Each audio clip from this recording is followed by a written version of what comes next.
Bien-aimés dans le Seigneur, je viens vous rendre grâce. Je viens dire merci à Dieu pour ce moment, pour ce temps extraordinaire. Je viens dire merci à Dieu pour tout ce qu'il fait pour ma vie. Je viens dire merci à Dieu pour toutes les choses qu'il accorde. Je bénis Dieu pour le lieu, pour le moment. Je soumets toutes choses en Christ, afin que seule la voix de Dieu demeure. Père, je viens me soumettre à toi, que mon esprit ne soit pas distrait. Mais, Seigneur Dieu de grâce, j'ordonne que tout ce qui n'est pas de toi se taise. Que seule ta volonté se manifeste. Je prie afin que le mystère des anges soit actif. Je prie afin que par cet enseignement, tu touches beaucoup et que beaucoup, Seigneur, soient convertis et reviennent à toi au nom extraordinaire de Jésus. Bien-aimés dans le Seigneur, je vous dis encore bonsoir. Je vous transmets la salutation de Dieu dans son amour révélé par le Seigneur Jésus-Christ. Maintenant, j'aimerais, par la grâce de Dieu, parler sur les décrets. Comme j'ai tantôt l'habitude de dire, les décrets sont des choses qu'on a libérées et qui activent des choses, bénédiction ou malédiction. Mais c'est les décrets qui donnent vie à ce que la malédiction te suit ou qui donnent vie à ce que la bénédiction te suive. Qu'est-ce que je veux dire par là? La Bible a dit que j'ai mis devant toi la malédiction et la bénédiction, mais je te conseille de suivre la bénédiction. Mais pour que ça arrive, ça veut dire qu'il y a un décret qui a donné un droit à ce que ces choses-là n'arrivent. Maintenant, ces décrets-là, c'est des choses-là qui ont été établies, érigées dans nos vies. Et si tu touches une des choses, le décret qui a fait ça, c'est comme une interdiction. Ça dit qu'on a mis un panneau qui dit que si vous touchez ça, voilà ce qui arrive. Alors dans chaque chose qui existe, il y a un décret qui est écrit. Si tu fais comme ça, voilà ce qui va t'arriver. Si tu agis comme ça, voilà ce qui va t'arriver. Si tu marches comme ça, voilà ce qui va t'arriver. Si tu fonctionnes comme ça, voilà ce qui va t'arriver. Toute chose qui existe a un décret. Toute chose que tu fais, c'est un décret. Si tu fais avec la méchanceté, voilà les conséquences de ça. Pourquoi? Parce que dans les décrets de la méchanceté, voici ça. Dans les décrets de l'ingratitude, voici ça. Dans les décrets de ceci, voici ça. Chaque chose qui existe ici-bas a un décret. Pourquoi certaines choses ne font que m'arriver? Tu vas voir que tu as touché des choses qui ont amené des décrets dans ta vie. Voilà pourquoi les conséquences de ça t'arrivent. Aussi simple que ça. Maintenant, l'objectif de ce soir, c'est d'abord comment briser les décrets et comment remettre les décrets, enfin, ou entrer dans des meilleurs décrets. Parce que comme j'ai dit, les décrets ne sont pas sur ta vie, mais c'est sur les choses que tu dois toucher. Ça dit que si tu touches une chose que tu ne dois pas toucher, le décret inscrit sur ça t'arrive. Ça veut dire, par exemple, quoi? Si on a dit qu'on a maudit cette terre et que toi, tu entres sur cette terre, la malédiction là t'arrive. Pourquoi? Parce qu'il y a un décret de malédiction qui était sur cette terre. Si tu fais telle chose, en fait, tu n'étais pas maudit dès le départ, mais dès l'instant où tu as fait la chose là, le décret de la malédiction, de la bénédiction est sur toi. Tu peux être en manque de quelque chose et Dieu t'inspire quelque chose. Dès l'instant où tu fais ça, le décret de la bénédiction est sur toi. Ça veut dire que toi, tu es vite, mais il y a des décrets qui font que si tu touches d'une manière ou d'une autre, c'est des bonnes choses qui t'arrivent. Alors Dieu a organisé des décrets. Et dans ces décrets-là, Dieu sait que celui qui peut donner les décrets à quelqu'un, c'est une autorité supérieure. Et la seule autorité supérieure qui existe, qui est là, physique comme spirituel, ce n'est que Dieu. C'est lui qui a créé toutes choses. C'est lui qui a mis tout ce qui existe. Il a mis ça à jour. Comme il a mis à jour, il a donné des décrets. Dans chaque chose qui existe, il y a un décret. Tu soulèves tes pieds, il y a un décret. Tu touches la chose d'une manière, ceci, il y a un décret. Donc, toute chose qui existe, il y a des décrets dans ça.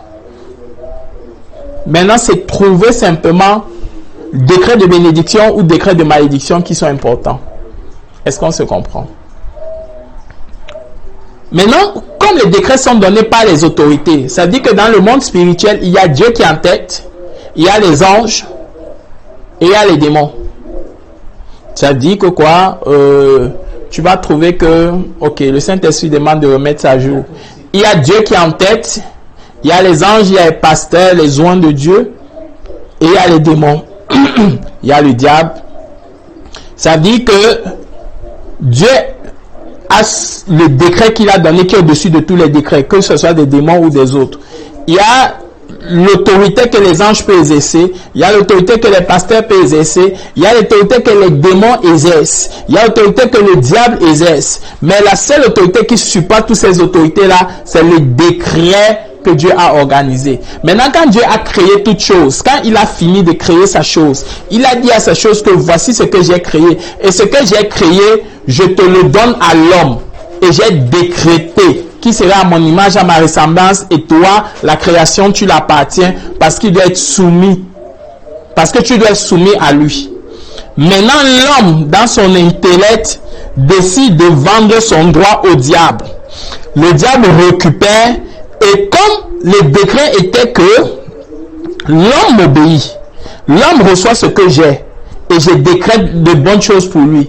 Il ne m'obéit pas. La terre est maudite, c'est aussi un décret. Le diable, en vendant ce droit au diable, il a décrété la malédiction sur ses pieds. Et c'est les conséquences de ça que nous subissons.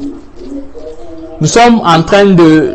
Le diable, pourquoi Dieu dit que le diable c'est un accusateur? En fait, j'ai toujours dit que le diable n'a pas une capacité de t'introduire dans quelque chose qu'il ne faut pas. Mais il te pousse à faire un choix qui va te condamner. Parce qu'au nom de Jésus-Christ de Nazareth, il n'a plus de puissance. Mais pourquoi ce nom de Jésus-Christ de Nazareth t'habille? Comme mon pull et tous mes vêtements m'habillent, il faut que tu entres dans tout ce qui décrète la vie de Jésus. Et quand tout cela, tout ce qui décrète la vie de Jésus se retrouve en toi, il n'y a plus rien que le diable peut t'arrêter. Est-ce qu'on est ensemble? Ok.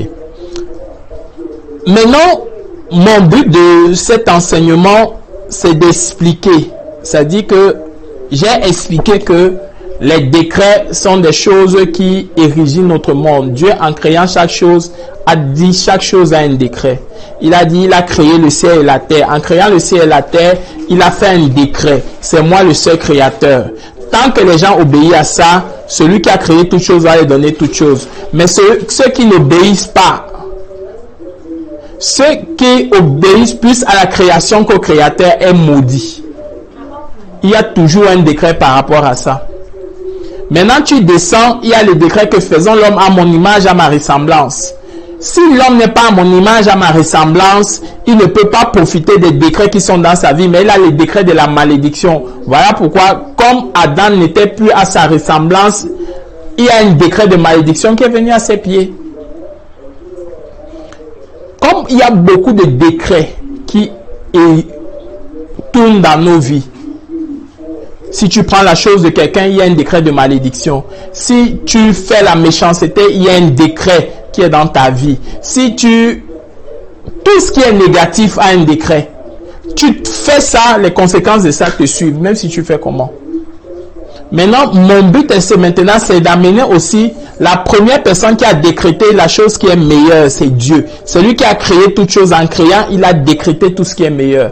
Alors, je veux juste ouvrir certains pans pour amener des gens à découvrir qui il est et ce qu'il peut apporter. Donc, de ce fait,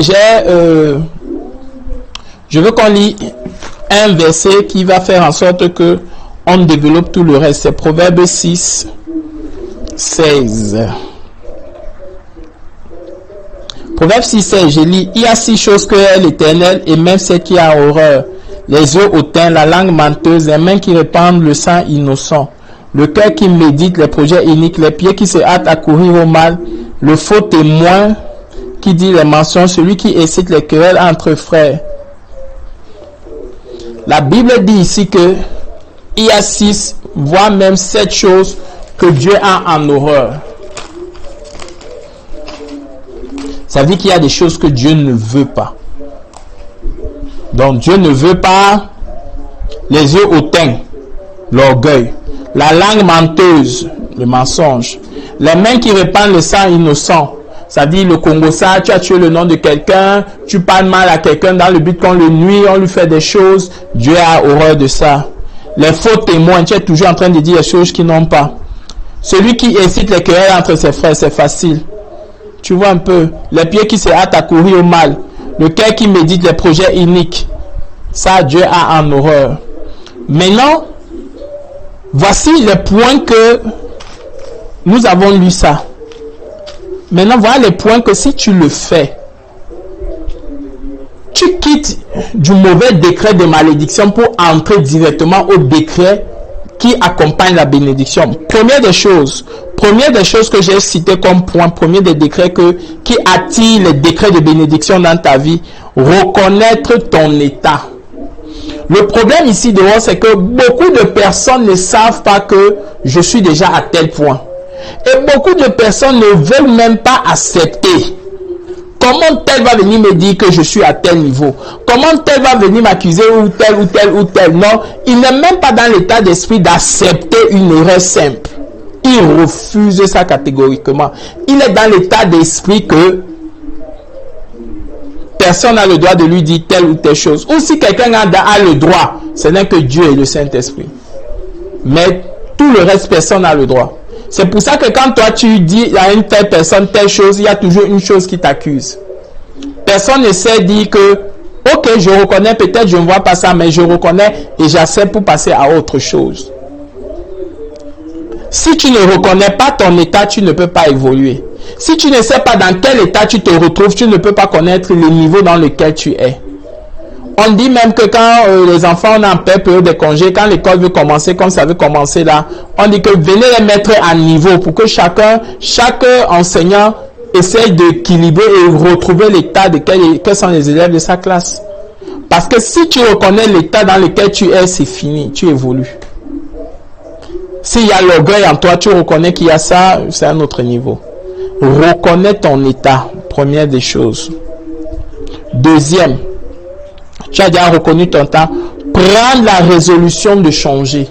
Ça dit, il ne suffit pas simplement de reconnaître l'état, mais dès l'instant où tu reconnais l'état, tu sais que cet état n'est pas bon, tu prends la résolution de changer. On n'a pas dit que tu fais à tout prix que toi-même tu vas changer, à toi-même tu vas échouer. L'homme ne peut pas se changer, mais c'est Dieu qui change l'homme. Même si tu prends la résolution c'est quoi? Je prends l'engagement de ne plus faire ceci. Je prends l'engagement de ne plus me retrouver dans telle situation. Je prends l'engagement de ne plus parler de telle manière. Je prends l'engagement de ne plus faire X ou Y. Ça peut arriver que tu le fasses encore. Mais j'ai pris l'engagement de ne plus le faire. Ça veut dire que quand on me dit que tu le fais encore, je me rétracte. Parce que moi-même, j'avais pris l'engagement à mon âme et conscience. De ce fait, je m'arrête à un niveau. C'est ça, prendre une résolution. Après avoir pris les résolutions, avouer ses torts, très important. Apprendre toujours à dire oui, j'ai eu tort.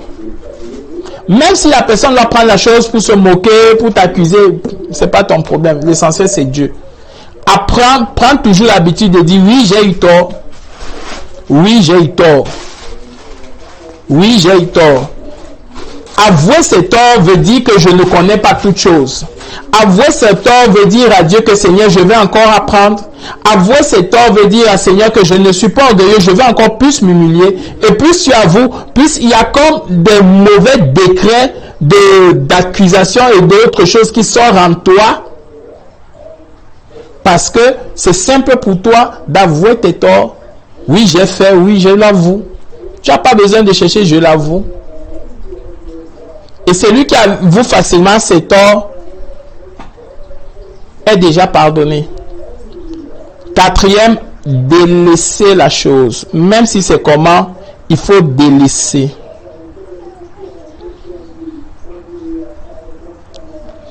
Maintenant, on a dit prendre la résolution. Et parce qu'on a délaissé, au cinquième, faire des actes qui démontrent qu'on a changé. C'est obligé. Il faut que d'autres personnes voient ton changement. Mais tu ne fais pas ça par rapport aux autres. Mais tes actes doivent amener au changement, au contraire de ce que tu faisais. 6. Demander pardon. Si on ne sait pas demander pardon, le reste des choses ne nous sert à rien. La Bible a même dit que si ton frère a quelque chose contre toi, ça ne dit pas que toi, il avait tort. Ou toi tu avais tort, mais si tu reconnais, ça veut dire qu'à un moment tu peux dire que j'avais raison, mais je vois comme si mon frère a quelque chose contre moi, je laisse là mon offrande et je pars lui demander pardon. C'est important. Chercher la réconciliation et la paix. Oh, ça, on nous appelle même que les enfants de paix sont les enfants qui amènent, les enfants de Dieu sont les enfants qui amènent la paix partout. Donc tu es obligé à tout moment, à tout va y chercher la réconciliation. Pourquoi? Parce que deux personnes ne peuvent pas marcher ensemble s'ils ne sont pas en accord. Et tu es qu'en accord avec quelqu'un avec qui tu t'es bien réconcilié. Ça, même les époux, les parents ou je sais pas moi, des amis peuvent connaître tout ça. C'est plus vous êtes réconciliés, plus vous pouvez faire des meilleures choses ensemble.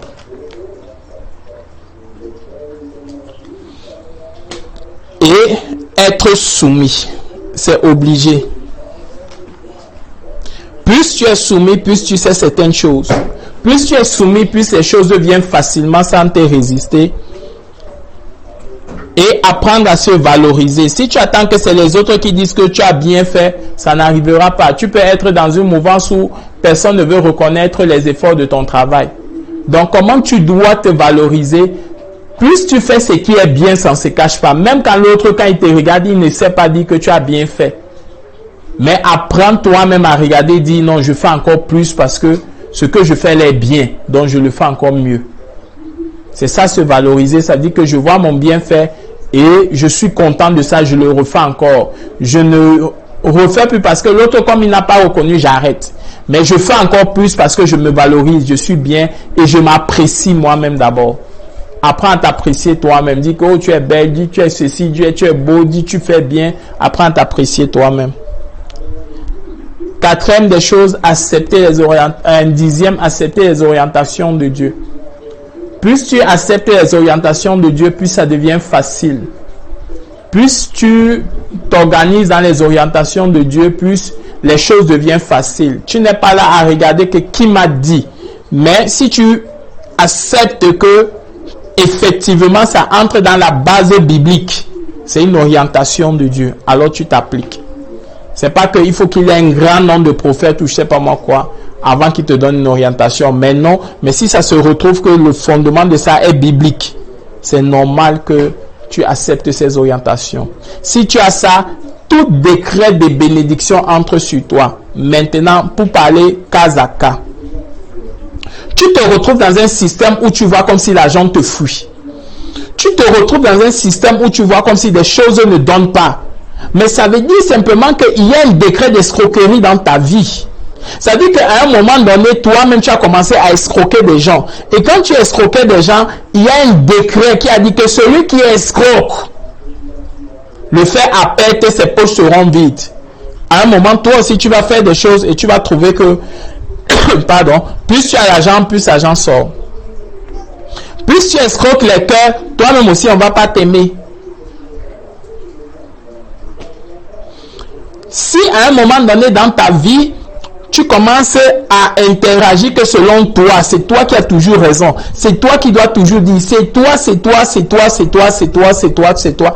Attends-toi que tu as un décret qui va sortir que tu serais seul dans ta vie et que personne ne va plus t'écouter. Parce que le décret de la domination est de faire en sorte que ceux qui ne seront plus sous ta domination seront loin de toi. Celui qui domine est toujours seul. Celui qui a l'autorité a beaucoup de gens, mais celui qui domine est seul. Maintenant, si tu entres dans les décrets que non, tu veux tout l'argent, ce n'est que toi, tu ne connais pas faire du bien aux autres, attends-toi qu'à un moment, il y a un décret qui va assécher tes choses. Donc, chaque fois que tu fais quelque chose de négatif, sache que la chose a un décret, d'où la malédiction l'accompagne, parce que ça ne vient pas de Dieu. Tu fais le contraire de ça. Tu vas voir comme la chose de Dieu va faire revivre quelque chose de différent. C'est ce que je voulais brosser ce soir. Papa, je viens encore, Seigneur Dieu de gloire, que ce système de décrets beaucoup soit touché, que tu nous amènes encore en profondeur ce que je n'ai pas pu dire, que d'autres comprennent ça mieux que moi. Laisse que dans le nom de Jésus, ton nom soit encore élevé. J'ai prié. Amen.